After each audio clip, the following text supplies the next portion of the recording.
Now I want to talk about the situation in Iceland because more than 500 earthquakes were recorded in southwest Iceland on Monday, shaking houses, damaging roads and leading to hundreds of evacuations. The tremors indicate a volcanic eruption may happen in the next few days. A nearby town has already been evacuated.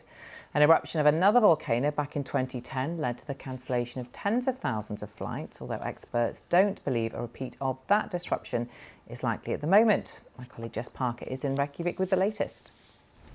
Yeah, so there's been a couple of things going on that have been particularly marked. These tremors, I mean, you mentioned sort of hundreds of earthquakes, so actually thousands have been felt in Iceland, particularly in the southwest area over recent weeks. And the big fear at the moment is, as you mentioned, the town of Grindavik, which has been completely evacuated. Nobody's allowed to stay there at the moment. You might have seen pictures as well of really cracked roads and sinkholes in the area as well. But the big fear is that actually, if and when an eruption happens, and nobody knows exactly when or where that might be, but there's enough seismic activity near the town to lead to concerns that you could see very destructive lava flows flowing through it. So all those people, the 4,000 odd people who've had to leave their homes, they are now waiting to see what happens and whether that level of destruction occurs.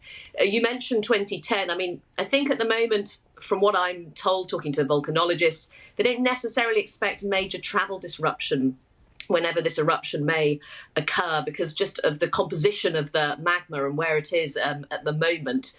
You can't know for sure, but I'm told it's very unlikely. But the real worry at the moment, as I say, is this town of Grindavik. And while they are very used to seismic activity, to have a whole town evacuated and fears that it could actually be destroyed or partially destroyed, that hasn't happened, I'm told, by locals for around 50 years. Often these eruptions go on quite far from where people actually live. So it's actually caused quite a lot of upset across the country because, of course, it is a relatively small country in terms of the size of its population.